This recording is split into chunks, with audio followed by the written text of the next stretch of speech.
Next speaker is going to be Johnny. Johnny.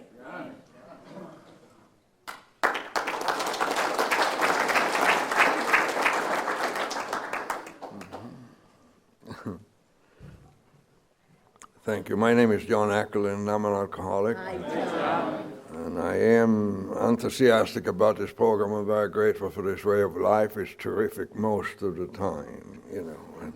And thanks for the invitation. And 1st of October, I was 45 years sober by the grace of God, and I'm forever grateful. And, to tell you how old that is, it really, many years ago, I was invited to Rye, New York. It was a bicentennial meeting, and Ray O'Keefe, as Superior Court judge, ran that meeting. And when I came there, and Lois Wilson was there, our co-founder's wife, and Jim Berber, who wrote the chapter Agnostic and Big Book, was there, and it kind of aged me a little bit, you know. All of us here, we sure grew up in Alcoholics Anonymous together, and they're very dear to me. First time Bob and I were together, he was 12, had his 12th-year birthday, and I was invited to speak in Glendale. And at those days, it was like, you don't save any souls after 10, buddy, you know. And Bob, you know, he's a full-blooded German. I had a little problem with the Germans during the war, you know.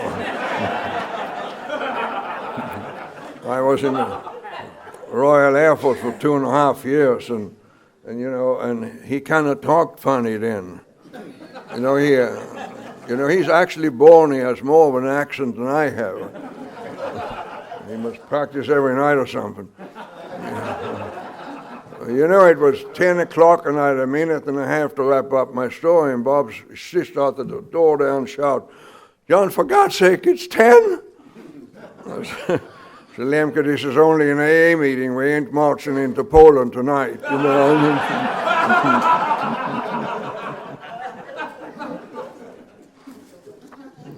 And John Keefe, he put the roof on my house in Laguna Beach, and I love him dearly. John, we have been together many times. You know,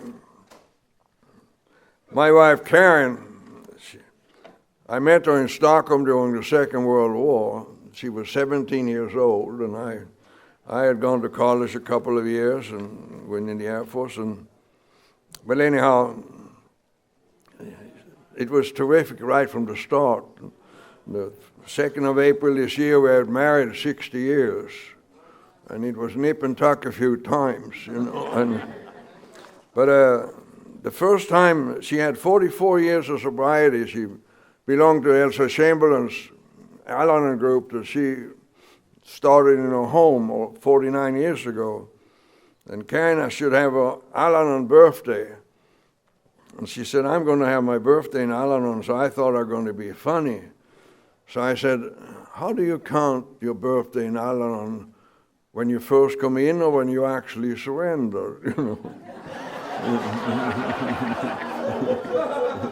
And she said, "We counted from the first day we kicked you son of a bitches out of the house."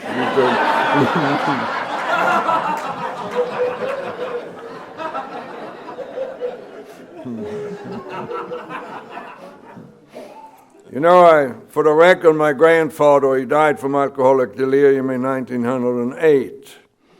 He lived in a 2,000-acre place outside Stockholm. They were breeding racehorses. They were beautiful people. But he died from alcoholic delirium.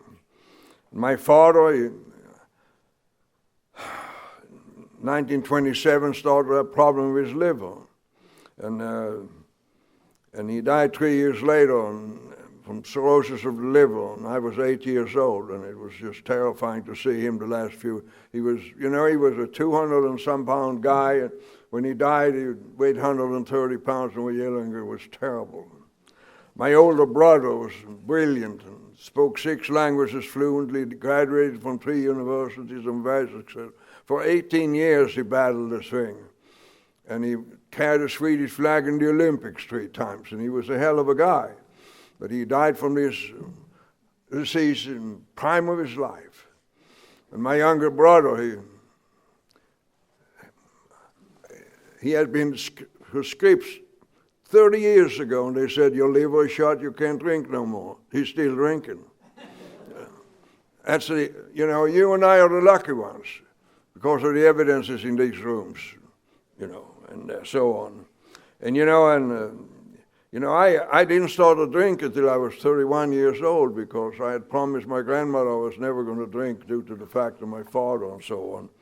But I tell you, when I started to drink, I was working for a door factory in Alhambra. My boss was alcoholic and he wanted to have somebody to drink with. It was hard to get a job. I'm a legitimate immigrant, and I have been in the building business for 53 years. And I lived in Laguna Beach for 36 years. And then I bought a little condominium in Laguna Woods a few years ago. And, it's kind of strange to be my age group. I'm 86 years old, and I work full time, and I have a 30-year loan.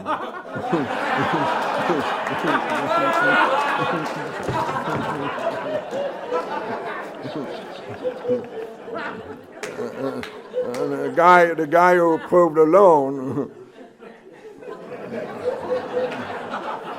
if he would take an honest inventory, he would realize that optimism is one of his defects of character.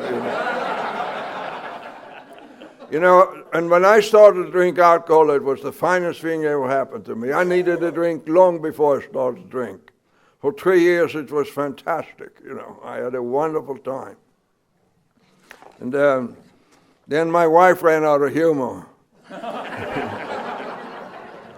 And for 7 years, she tried to tell me I was alcoholic, and I tried to prove to her I was not.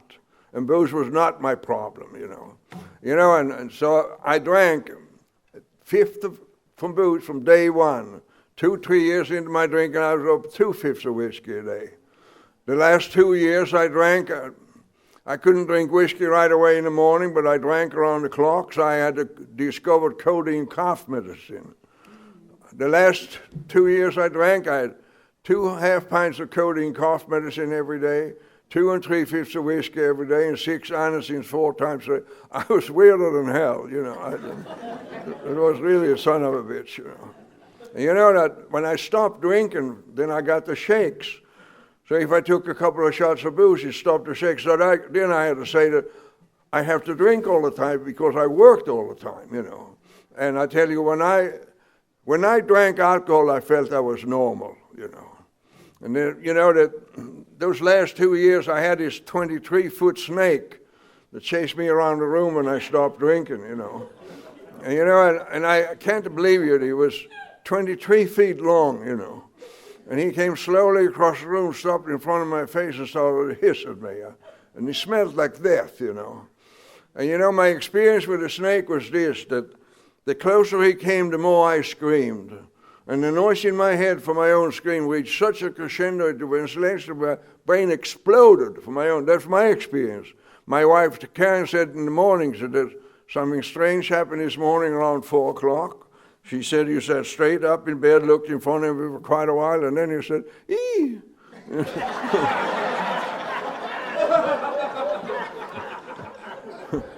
One night I made love to her and she wasn't even there. And that's kind of tricky. She was actually laying 2 feet away from me down. She said, "What are you doing over there?" I said, "I pick up." And when she realized what's going on, she started to laugh at me, and I started to cry. I felt it was humiliating to laugh at the guy who was doing his best, I tried a few things before I came into AA to get sober. I went to a minister for counseling every week for an hour for 18 months. And he realized after a period of time that we lacked identification and I had to find my bottom further down. So he said, "Yes, I go to a psychiatrist." I spent $2,000 with this guy. There wasn't anything he said to me that my wife didn't tell me for free 3 times a day. And everything he said to me was actually the truth.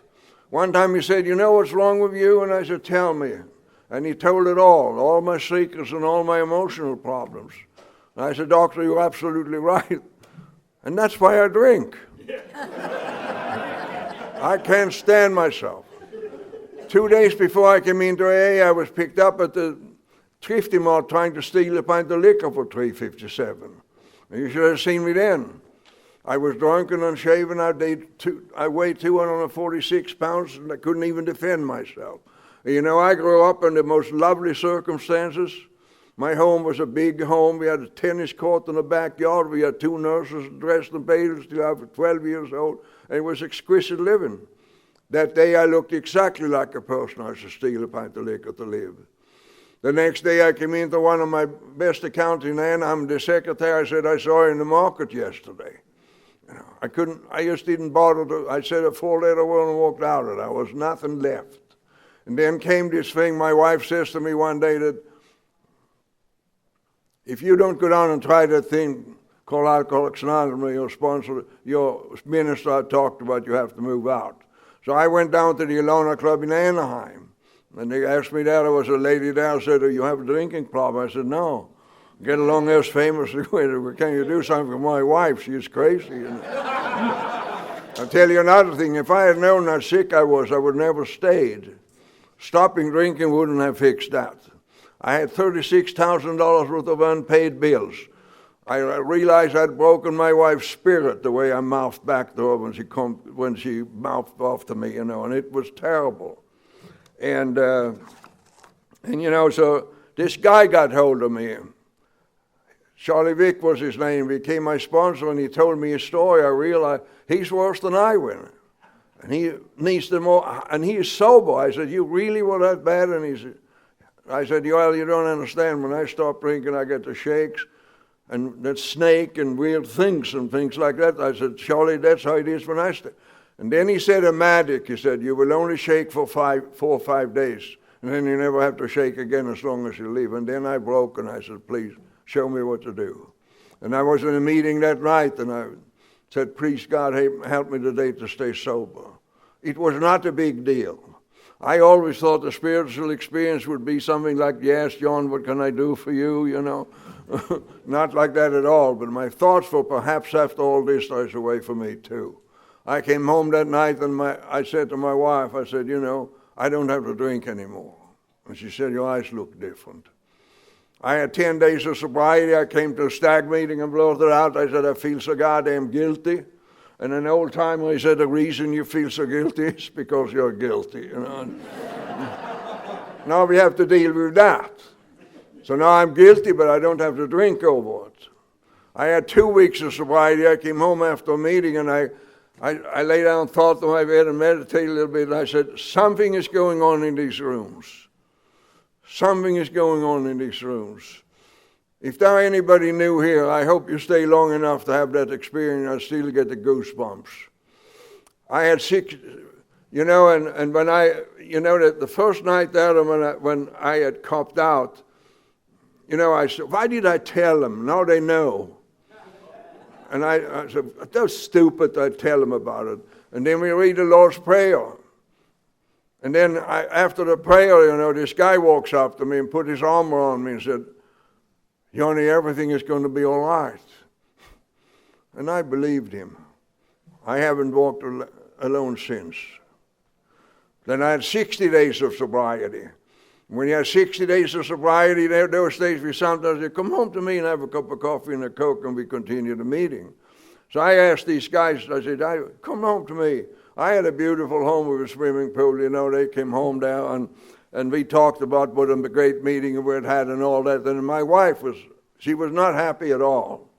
Came out with this big cardboard box, put it on the living room table with all those bills, $36,000 worth of bills, you know. And she said, yes, I know you guys are absolutely freaking terrific, you know, but what in the hell are we going to do with these, you know? And my sponsor said, Johnny, you got to go to work.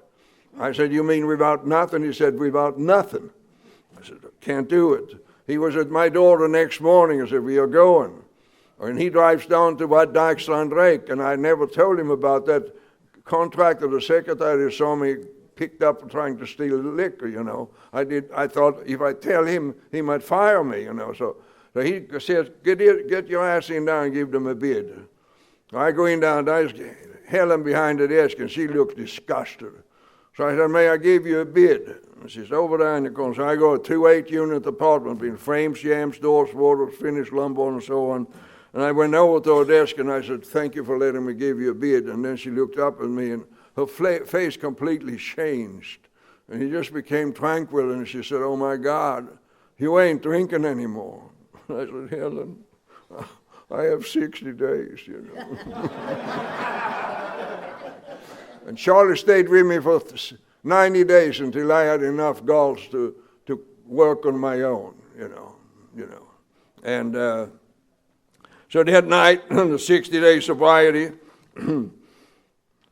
you know, I had a bite to eat and went to my meeting. I had a reprieve here for an hour and a half, and I come home. Should have a bite to eat before I go to my meeting. There was 25 phone calls about the people I owed the money to. I had no money, no income. I couldn't write them a check for 36 grand as they get out of my head, you know. And I mean, so I called my sponsor. I said, Charlie, they want my money. And he said, no, they want their money. I tell you what I did. I went on a budget, and I worked every day. I stayed sober every day. I went to a meeting every day, and I bought money orders twice a month. And it took me 3.5 years to pay back that $36,000. And it was very important to me to make those financial amends, you know. It was a big day in me. It's a beautiful thing, what's going on in these rooms. And so what is these moments of clarity to me? It's the music in AA. And you all knew, do this, do what we do, don't drink, and come to meetings. It's the best deal in town. Thank you.